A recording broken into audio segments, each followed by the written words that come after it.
हर हर महादेव, जय Bholenath. YouTube channel भक्ति सागर में आपका स्वागत है। चैनल पे पहली बार है तो चैनल को सब्सक्राइब कर लीजिएगा, बेल आइकन के बटन पे भी क्लिक कर दीजिएगा ताकि आने वाली वीडियो की नोटिफिकेशन, पूजा पाठ से संबंधित जानकारी की वीडियो आप तक सबसे पहले पहुंच सके। वीडियो अगर आपको अच्छी लगती है तो रिक्वेस्ट है लाइक जरूर से कर दीजिए और कमेंट सेक्शन में कमेंट्स लिखना ना भूलिए। तो दोस्तों बिना देरी के वीडियो को शुरू करते हैं और आज की वीडियो में मैं बात करूंगी साल 2023 की अंतिम पूर्णिमा यानी माघ पूर्णिमा के बारे में।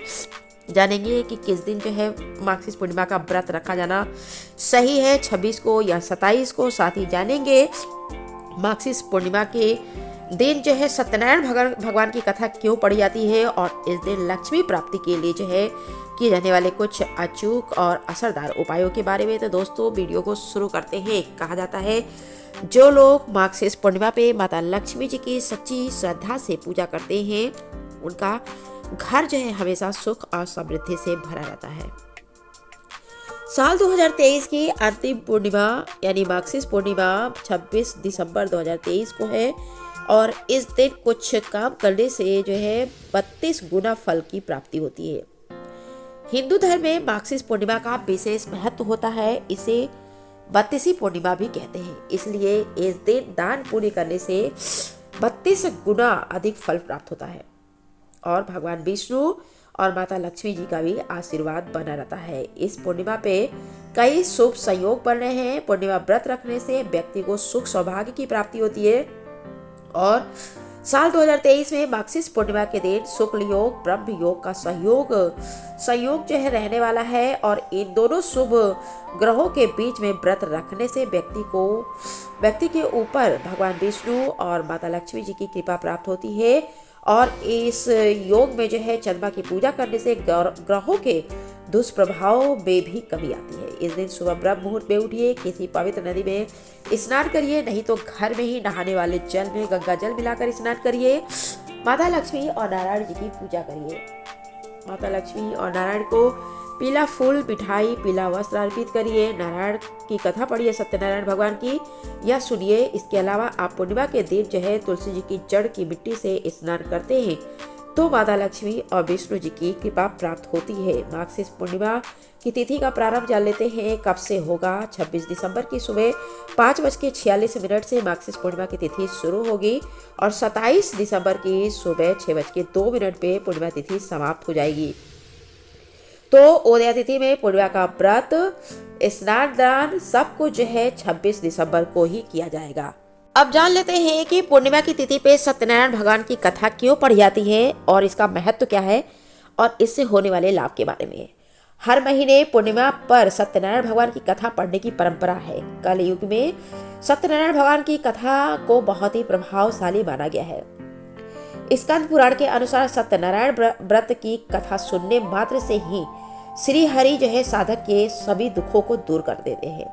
कलयुग में सत्यव्रत करना बहुत ही प्रभावशाली माना गया है। स्कंद पुराण में कहा गया है कि सत्यनारायण भगवान विष्णु रूप में है। पूर्णिमा की तिथि पे जो है भगवान विष्णु की पूजा का विशेष महत्व होता है और सत्यनारायण भगवान की कथा की महिमा को भगवान सत्यनारायण भगवान ने अपने मुख से जो है देव ऋषि नारद को बताया है और मान्यता है कि पूर्णिमा के दिन सत्यनारायण व्रत की कथा सुनने से हजारों सालों तक किए गए यज्ञ के बराबर फल की प्राप्ति होती है। जान लेते हैं पूर्णिमा की तिथि पे सत्यनारायण भगवान की कथा सुनने या पढ़ने से होने वाले लाभों के बारे में। भगवान सत्यनारायण की कथा व्यक्ति को धर्म और सच के मार्ग पे जाने के लिए प्रेरित करती है ताकि वह सुख और संपन्नता को जो है प्राप्त कर सके और मान्यता है कि जहाँ श्री सत्यनारायण भगवान की पूजा और कथा होती है वहाँ गौरी गणेश, नवग्रह और समस्त दिक्पाल मौजूद रहते हैं और साधक को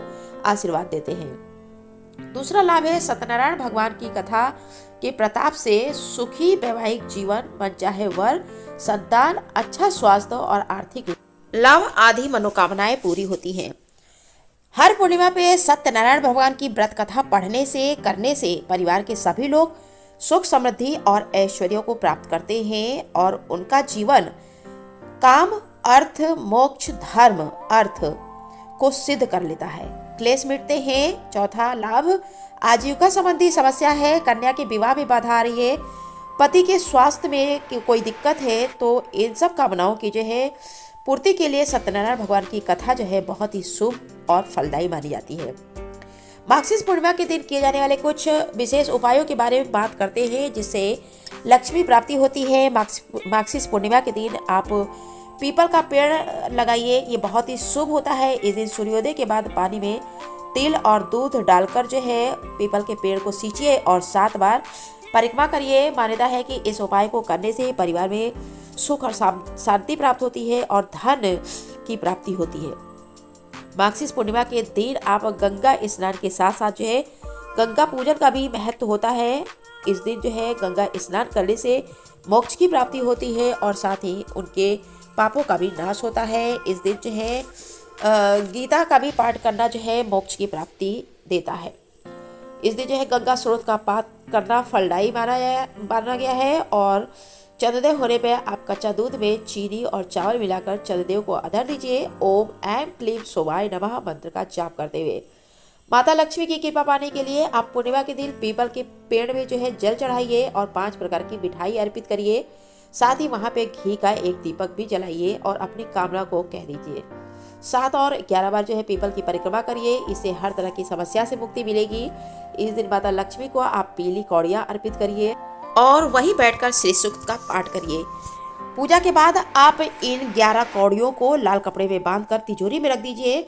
इससे आपके धन वृद्धि होगी और सुखी वैवाहिक जीवन के लिए आप मार्गशीर्ष पूर्णिमा के दिन चंद्रदेव को दूध से अर्घ्य दीजिए। ओम श्राम श्रीम श्रौम स चंद्रमसे नमः मंत्र का जाप करते हुए। इससे आपके सुखी वैवाहिक जीवन में जो है मधुरता आएगी और साथ ही जो है कटुता खत्म होगी। मार्गशीर्ष पूर्णिमा पे माता लक्ष्मी की कृपा पाने के लिए चावल, फल, खीर, फूल, नारियल, वस्त्र आदि का दान करिए। ऐसा करने से कुंडली में चंद्रमा की स्थिति मजबूत होती है। इस दिन गाय को भोजन अवश्य कराइए। पूर्णिमा के दिन गाय को भोजन कराने से कई तरह के दोषों से मुक्ति मिलती है। ये थे कुछ उपाय जो कि आपको पूर्णिमा के दिन जरूर से करने चाहिए, जिससे आपके घर में सुख और समृद्धि आएगी। वीडियो में इतना ही, धन्यवाद।